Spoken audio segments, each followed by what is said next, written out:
전기차 주행거리도 이제는 경쟁력 범위에서 넘어간 지 오래죠. 400km만 넘어가도 된다던 말이 엊그제 같은데 이제는 500km 내외도 평균치가 된 지 오래입니다. 그런데 아직 500km도 좀 부족해 보입니다. 왜냐면 이게 주유하는 것처럼 5분 정도만 걸리는 거면 모르겠는데 충전하려면 거의 30분 이상 걸리잖아요. 그래서 전기차는 700km 정도는 가야 한다는 말이 많았는데 이제 이것도 현실이 될 모양입니다. CATL이 주행거리 700km 이상인 배터리를 공개했습니다. 주목할 만한 점이 꽤 많고요. 우리가 견제해야 할 것도 명확합니다. 순서대로 살펴보겠습니다.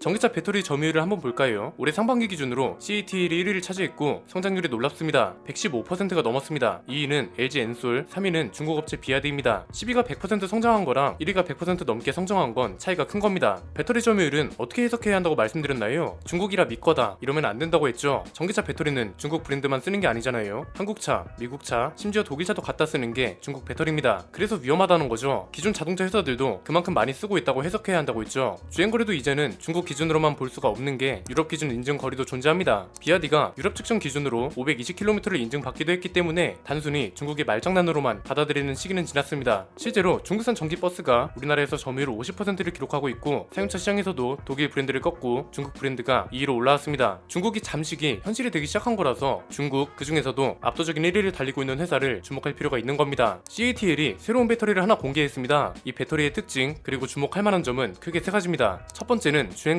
그리고 신소재가 적용됐다는 점입니다. 1회 충전당 700km 이상을 달릴 수 있다고 합니다. CATL 회장이 직접 발표를 했는데 이번에 공개된 배터리가 리튬 인산철 배터리거든요. 리튬 인산철 배터리의 장점은 리튬 이온 배터리보다 화재 위험이 비교적 덜하다는 게 있으면서도 단점은 에너지 밀도가 낮아서 주행 가는 거리에서 불리하다고 말씀드렸죠. 그래서 이번에 CATL 회장이 기존 리튬 인산철 배터리보다 에너지 밀도가 10에서 20% 높은 신소재를 개발하고 있다고 합니다. 이 기술이 상용화되면 저렴한 가격을 유지하면서도 주행거리는 700km를 갈 수 있다는 게 CATL 회장 설명입니다. CATL은 새로운 배터리를 M3P 배터리라고 부르고 있습니다. 만약에 CATL이 이걸 가장 먼저 상용화한다면 배터리 시장에선 최강자가 될 수밖에 없습니다. 지금 배터리가 가지고 있는 취약점을 모두 보완하게 되는 거잖아요. 화재 위험성에서도 비교적 안전하고 에너지 밀도도 개선하고 주행 가능 거리도 늘렸다고 하는 거니까요. 아직 어떤 소재가 활용됐는지는 구체적으로 알려지지 않았습니다. 배터리 업계에서는 기존 리튬 인산철 배터리를 기반으로 망간, 아연, 알루미늄 이런 소재들이 추가됐을 것으로 추측하고 있습니다. 두 번째는 우리한테도 좋은 점이 있긴 하다는 겁니다. 제일 명확한 주체가 쌍용차입니다. 쌍용차가 비아드랑 손잡은 건 이미 너무 많이 알려졌죠. 토리스 전기차에 비아드랑 같이 개발한 리튬 인산철 배터리가 들어갈 거라고 했잖아요. 몇 주 전에 제가 이걸 분석하면서 쌍용차가 가져갈 수 있는 이점은 뭐라고 짚어드렸나요? 화재가 아예 안 나는 건 아닙니다. 그런데 지금 한창 테슬라부터 현대차까지 화재에서 자유롭지 못한 상황입니다. 그래서 주행거리가 조금 손해이긴 하더라도 리튬 이온 배터리보다 안전하고 가격이 비교적 저렴하다는 걸 어필하면 충분히 경쟁력이 형성된다고 말씀드렸습니다. 그런데 이제 중국 업체에서 신소재 배터리를 개발해 버렸으니까 쌍용차한테는 어떤 이점이 돌아오나요? 비아디도 이 기술을 따라가지 않을 수 없거든요. 유일한 단점이었던 주행 가능 거리까지 개선됐는데 가격도 저렴하다. 이렇게 되면 토레스는 전기차도 가성비 타이틀을 가져갈 수 있는 겁니다. 제일 유능한 4번 타자가 2번 연속 타석에 서는 꼴인 거죠. 내연기관 모델만으로는 부족했던 판매량을 전기차까지 채워준다는 겁니다. 세 번째는 그런데 장점은 쌍용차에서만 끝난다는 겁니다. 이걸 지금 한창 현재 진행형인 미국과 중국의 배터리 전쟁하고 엮으면 우리나라한테 호재라는 전망이 사라집니다. 미국도 중국을 견제할 필요가 있다는 건데요. 자, 미국 인플레 감축법의 핵심은 뭔가요? 보조금 1000만원 중에 절반은 미국 내에서 생산한 전기차한테 주고 나머지 절반은 미국 또는 미국이랑 FTA 체결 관계에 있는 국가의 부품을 써야 준다는 거죠. 그리고 이렇게 하는 이유는 철저하게 중국을 견제하기 위함이라는 거에 있습니다. 그래서 단기적으로 보면 현대차한테 굉장히 악재일 수 있지만 장기적으로 보면 우리 배터리 회사들한테는 호재이기도 하고 이건 약간 정치적인 것도 생각해야 한다고 했잖아요. 중국을 대놓고 견제한다고 하니까 바이든 지지율이 40%대로 회복했습니다. 당장 11월에 선거가 있기 때문에 바이든이 일부러 강경하게 나온 거죠. 당장 현대차가 13조 원이나 투자를 하겠다고 했는데 당연히 현대차를 내칠 수는 없죠. 현대차랑 따로 협상을 하거나 유예 기간을 주거나 할 겁니다. 정의선 회장도 미국으로 바로 출국을 했기 때문에 조만간 조율 내용이 나올 거고요. 중국이 이렇게 빠르게 변하고 있다는 걸 한국이랑 미국 모두 견제할 필요가 있습니다. 자동차는 미국에서만 파는 게 아니니까 당연한 겁니다. 중국만 봐도 시장 규모가 너무 크고요. 유럽이랑 동남아 시장도 있습니다. 자동차 회사 입장에서 생각해볼까요? 지금 대부분의 자동차 회사들한테 주어진 과제가 뭔가요? 가격이죠. 주행거리는 이미 평균치 이상으로 올라왔습니다. 관건은 가격입니다. 테슬라부터 시작해서 모든 배터리 자동차들이 가격을 올리고 있기 때문에 여기서 누가 먼저 가격을 내리느냐가 경쟁력이 될 거란 말입니다. 미국에서 파는 차는 리튬이온 배터리로 가도 됩니다. 어차피 보조금을 받으려면 미국이나 한국산 배터리를 쓸 수밖에 없어서 선택지가 없습니다. 그런데 유럽이랑 동남아는 그렇지 않죠. 여기는 한국산을 쓰든 미국산을 쓰든 중국산을 쓰든 상관이 없습니다. 그러면 당연히 제조사 입장에선 싼 걸 쓰게 됩니다. 굳이 비싼 걸 쓸 필요가 없잖아요. 어차피 주행거리가 비슷하고 가격은 더 저렴하다면 차라리 원가를 낮춘 다음에 차 가격까지 낮추는 게 가능하죠. 이미 올라간 가격을 낮추겠냐 이렇게 생각하시는 분들이 꽤 많습니다. 그런데 이건 내연기관차 시장 얘기고요. 전기차 시장은 좀 다릅니다. 전기차 시장은 이제 시작이라 아직 평균 가격이나 기준 가격 같은 게 명확하지 않습니다. 보조금에 따라 유동적으로 바뀌는 게 전기차 가격입니다. 이런 걸 봤을 때 미국이 인플레 감축법을 한다고 해서 무조건 중국을 견제할 수 있을까 싶은 겁니다. 미국 진출은 막을 수 있죠. 그런데 이게 중국이 전 세계를 잠식하는 것까지 막을 수 있을 건지는 다시 생각해 봐야 한다는 겁니다. 미국이랑 유럽은 특히 배터리 기술력이 좋은 나라가 아니기 때문에 배터리는 의존할 수밖에 없습니다. 유럽은 전기차 시장에서도 두드러지는 브랜드가 폭스바겐밖에 없어서 배터리 업체 의존도가 더욱 높습니다. 미국이랑 유럽이 손을 잡고 중국을 견제하지 않는 이상 중국이 잠식을 막기는 힘들 겁니다. 지금 중국이 현대차 공장을 먹을 거라는 설도 나오고 있을 정도입니다. 현대차의 중국 시장 판매량이 점점 떨어지고 있거든요. 이 와중에 샤오미가 전기차 시장 진출을 선언하면서 베이징 현대차 공장을 생산 설비로 검토 중이라는 보도가 나왔습니다. 블룸버그가 관련 내용을 보도했는데 빠르면